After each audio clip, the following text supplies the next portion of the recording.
Hello and welcome back to another episode of The Lazy Entrepreneur. We're your hosts, Sam and Emma Priestley. Hello. It's been a while since the last episode. Hope you haven't missed us too much. We do actually have a few podcast episodes to upload, but honestly they're going to sound a bit weird because the world has changed quite a lot in literally the last few weeks, and it's changing what it seems like every day. So I thought it'd be better to do a special 3-part series where I talk about everything that we're doing in order to try and make the most of this crisis. Yes. And protect ourselves. Protect ourselves from this crisis. It's a weird situation. I kind of been banging on for quite a long time about being ready for anything. My last investment update, I think I even called it something like surviving the turmoil of a post-Brexit Britain, be ready for anything. Yeah, well this is anything. And this is anything, it's nothing to do with Brexit, but no. It is something. And then one of our favourite posts and podcast episodes was on Serendipity, which was how to be in the right place at the right time. And have the right resources to access. Have the right resources. We talked about having time and money being the two key things for when suddenly there's opportunities arising that we could never have foreseen. Yeah, and that couldn't be any more relevant than it is now. Exactly, yeah. It's not like we predicted this virus, but we knew there would at some point have something happen which would be unexpected and we would want to be ready for. Yeah. Which is a weird thing because often we get asked, how do you prepare for something you don't know about? Well, we've got a few posts on that and I'm going to talk a little bit about that in this series, but more importantly we're going to talk about now that the shit is hitting the fan, what do we do next? Yeah. Whether we're prepared or not. What's the first reaction or response? Yes. So I'm going to split this into 3 parts. So the first part is reduce risk. So we're going to talk about reducing risk in our businesses, talk about reducing risk in our investments, and reducing risk in our personal life. The second part, which will be the next episode, is going to be on increasing our earnings. We want to make more money during this period. Normally we talk about passive income and investing for the future and building equity value in your business that will pay you out for a long time. Well, now is not really the time for that. Now is the time where actually the more cash we can create quickly, the better. Yeah. Both to protect us in case things get much worse, but then also to invest in the final part of the 3-part series, which is invest in the new opportunities that are arising. These extraordinary times are leading to some extraordinary deals. So we'll talk about where I think there might be some investment opportunities and what I think you should be doing or what we're going to be doing if we're sitting on a load of cash. Yeah. Sound good? Sounds exciting. Sounds exciting. It's weird, isn't it? Because I am excited. You are, yes. I am excited. You've been re-energised by this crisis. Yeah. As you said, you've been talking about this stuff for years and trying to encourage people to prepare for it, and now is your time. It's hard because my business revenue is collapsing. We've got a few big businesses. We've got gin businesses. Well, all bars and stuff are closed, so they aren't buying our gin. Yep. We've got big table tennis brands, which some people are still buying, but definitely revenues have dropped down, and they're mostly fulfilled through Amazon FBA, which is Amazon's warehouse network, which they're now starting to limit to key goods. Yeah, so you can't restock. So you can't restock. And now in France and Italy, they said they're not even going to send out any orders for stuff that isn't key goods. Oh, I didn't hear that. Wow. So that could well follow in the UK in the future. So there'll be a time, if Amazon announced that will pretty much be a stop on all that Amazon revenue overnight. Yeah. Which is a very big part of my income. Yeah. And also the government hasn't really announced any support for people in my position or in your position. Yeah, self-employed, own your own business. Self-employed people, there isn't much going on. And then also businesses that have been affected that don't pay business rates. So that means that don't have a shop front or like a physical presence. Yeah. Is also. Yeah. If we were renting an office, we would benefit in some way. But because we're not and not paying business rates, we're not covered by a lot of the grants. Yeah, well, the first wave of grants have focused on the hospitality and leisure industries, haven't they? We're hoping there are going to be more. Yeah. Well, there are grants for anyone paying in a lower rate of business rates, which does include small, like office-based businesses as well. Yeah. So why am I excited? I don't know. I do think though that we are in a much better position than 99.9% of people out there. Yes. Like a much better position. And I think that we will probably come out better from this crisis than if it hadn't happened. Yeah. Which is quite a crazy thing to say. It's a crazy thing to say, and it's something that it's a bit embarrassing to say. Yeah. But it is what it is, and that'll only be the case if we react in the right way to it. Yes. So for the purpose of this article, we're talking about reducing risk. So how do you reduce risk across your life? Well, in order to do that, we've got to have predictions about what's going to happen in the future. Yeah, short term and long term. Short term and long term. And the problem is, we can't predict the future. No. We don't know what's going to happen with this virus. And when you're reducing risk, we're not about gambling and guessing. No. So what is much better to do is to think of all the range of possibilities that could happen with this virus, and then think about the worst out of that group. Yeah, and then the possible reactions. Yeah. Try and protect yourself from those worst outcomes. So you've got to assume that it's going to get worse. Yes. Both the government lockdowns. Yes. And also the virus in general. We've got to assume that it's going to last a lot longer than the current predictions. Yes. So the current predictions are 12 weeks. They change by the day. Yeah. A week ago they were saying things shutting for 2 weeks. Now they're saying 12 weeks. Yeah. We don't know. And then we've also got to assume that we're going to be on our own. Yes. We can't rely on help from the government, and we can't rely on the income from our businesses continuing. Yeah. That's quite a horrible group of things. But those are the sort of stuff that I want to keep in mind as we talk about reducing risk in those three areas. So investments, business, personal life. So let's start talking about investments. So the last time I updated everyone on what I was doing with my investments was in October 2018. And I said in that post, we are living in uncertain times, and I really want a decent amount of money not tied up in long-term investments to both protect me and to make the most of whatever happens. Woo. One, because I wouldn't be surprised if there's another recession or stock market crash. And two, because I want to have money available in case some great opportunities come up. Well, I think both those two things are happening right now. So my solution was to put quite a lot of money, so 30% roughly was my aim, of my net worth into peer-to-peer lending. Yeah. And then that is pretty much exactly where we were in late February when the stock market started to tumble. Yeah.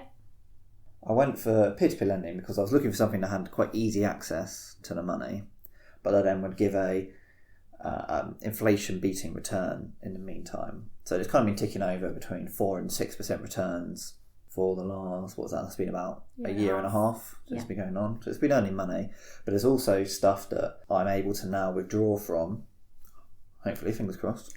Relatively easily, with hardly any costs. Yes. So I'll get pretty much everything out of it. So as of about 2 weeks ago, I started doing that, and I've started withdrawing all of my money from peer-to-peer lending. They're all in a bunch of different asset allocations within peer-to-peer lending. So the longest one was a 30-day withdrawal. Yep.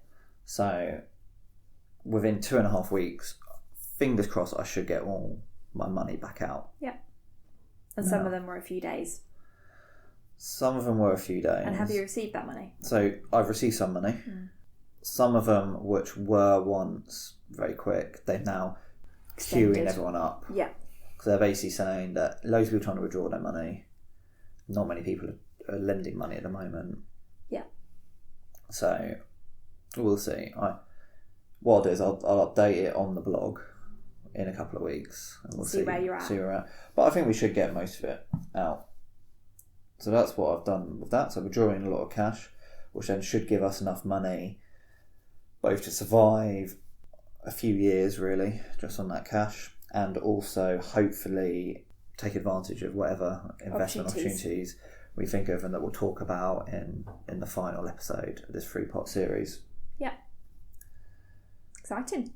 The money in the stock market and in property we won't be touching, but In fact, we'll probably do the opposite.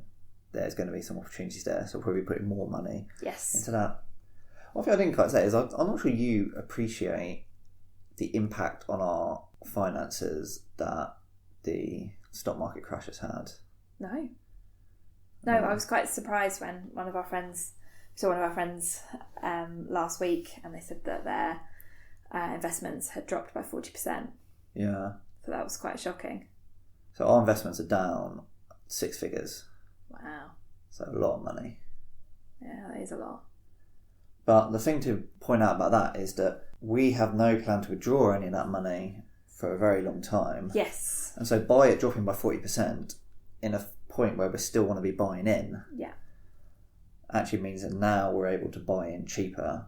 Yes. And then the expectation is that in 20 years when we come to withdraw, it will just be a blip, and actually our investments will be worth more over more. And that's my my understanding of those investments, that they are long term. Yes. They're not short term, that you're trying to make money quickly to then spend on setting up a new business or buying a property. The idea is that the stock market changes may happen very dramatically, like now, but they won't have a huge impact over time. Yeah, so there's never been a recession that hasn't been recovered from. Exactly. Basically. Yeah, that's my understanding of it. Is this the final one that the world never recovers from? Probably not. No. I don't think so. Maybe, but like the whole thing is, if it is, then we probably have more important things to worry about. Yeah. And another reason why all of our money isn't in one place. Yes. So, diversification. As you said, spreading out. 30% was in peer-to-peer lending. Yes, that we're now turning into cash. Yeah. And really, cash is not going to be a great thing to hold money in long term. No. Because they're going to be devaluing the pound quite a lot. Yeah. But that's something we're going to talk about a bit more in the investment phase. Yeah. About what actually we're going to do if you come into a bunch of money, whether that is through getting money together now through your investments, or in the second part of the episode, the series, where we're going to be talking about actually earning more money. Yeah. And how we're going to generate as much short-term income as possible. Yeah. The one final thing to note is that if you are doing a similar thing to us and trying to build up a cash stockpile, don't keep more than £85,000 in each banking group, because that is a limit to how much the government will cover if the bank goes bust. Yeah, that's a very good point. So don't just draw thinking it's safe, stick it in one bank and then to lose it. Yeah. Great. So investments, we're saying that short term and long term. We have been prepared to have some easy accessible cash, and now we are accessing that cash. Yeah, or can access that cash. Secondly, I want to talk about reducing risk in our businesses. So we're in a fairly lucky position that all our businesses have very low overheads. Yes. We don't employ any staff. Yeah. It's funny because the businesses are in the position they are now because of lessons learned the hard way before. Yes. Yeah, you didn't just make all this stuff up on the spot. No, made mistakes. One go 10 years ago. This is a huge amount of work. Yeah, we had businesses that had a lot of staff, and we had businesses that had a lot of debt. Yeah. Both of which turned out to be bad ideas. Yeah. Or not very good for my mental health. Well, you learnt a lot of lessons. And so seem to have learned from those lessons, and now we don't have any debt in any of our businesses, and we don't have any staff. No, or any physical premises. Or any physical premises, yeah. We do rent space in warehouses and stuff like that. Yeah. So then what does it mean for us to reduce risk in these businesses? Well, for one, it means going through all our expenditure that we're spending and then working out what is no longer a good idea. Yeah. Because things are changing. So one big example is Amazon ads. Yeah.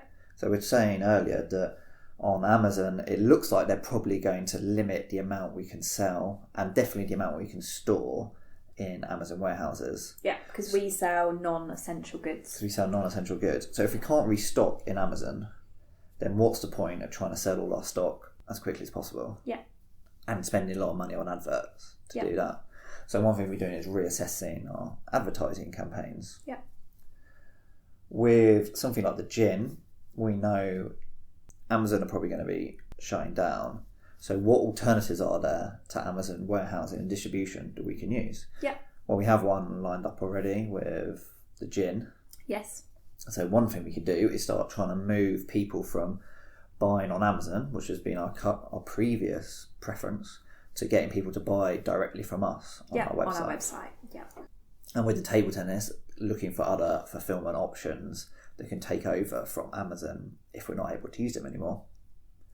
We have a little warehouse of our own for the table tennis business, which we're now stocking up as much as possible. Yeah, you've been stockpiling stock for quite a while now, haven't you? We've been stockpiling for a couple of years because we have this issue where we're kind of at capacity of most of the factories we use, so we just have them working all the time. Yeah, which has been working well. Yeah, so we have that. So obviously our businesses don't actually need that much changing in order to reduce the risk for this period. No, it's kind of tweaking. It's a bit little of bit tweaking. Extra marketing potentially, turning off some marketing. Yeah. Moving some stock around. But really the point I'm trying to get across is you need to reassess your current practices and your current expenses in your business to see where you can change things up and where the current situation means what you were doing before no longer makes any sense. Yeah. Sit down with a notebook, think it through. And it's going to be different for every business. Yes. And the final point was reduce risk in our personal lives. So we are digital nomads, which means we don't have a home. Yeah. We've been travelling around, most of which recently has been around Southeast Asia.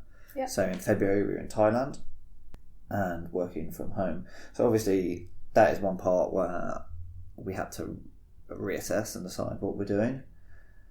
So in our worst case imagining, we're thinking about some sort of global lockdown where pretty much no one can leave their homes for a long time, 6 months plus. That's quite an extreme situation. Yep. that might happen. So we had to think to ourselves, where do we want to be if that happens? I think coming back to the UK, which we did at the end of February, was a no-brainer. Our family's here, who can help out if needed. They speak our language, which definitely makes things easier. The health service is more reliable. And the main thing is, the NHS. The last thing we want to do is be quarantined in a Thai hospital. No. With no air conditioning and no internet. And where we can't speak language. But we're in the UK. So a lot of people are fleeing for the hills. They're heading to Wales and Scotland and the seaside. We've gone the complete opposite and we settled in central London. As we always do. Go the complete opposite. The complete opposite to what everyone else does. So we're currently in the West End, near Covent Garden, and we got ourselves a 2-bedroom flat. So why are we doing the opposite to everyone? Well, I think the best hospitals are in London. Mm-hmm. I think a lot of people are leaving London, and they're going to places where the hospitals don't have the capacity for the number of people descending on those regions. Yeah. Whereas London has always been set up for the number of people here. I think that there are a lot of supermarkets within walking distance of where we are.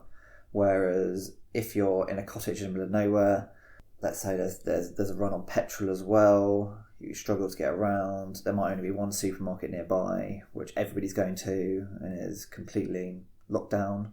Definitely. And there aren't that many people living where we are. So there's more supermarkets to walk to, plus they've got less more food people in than them. normal. Yeah.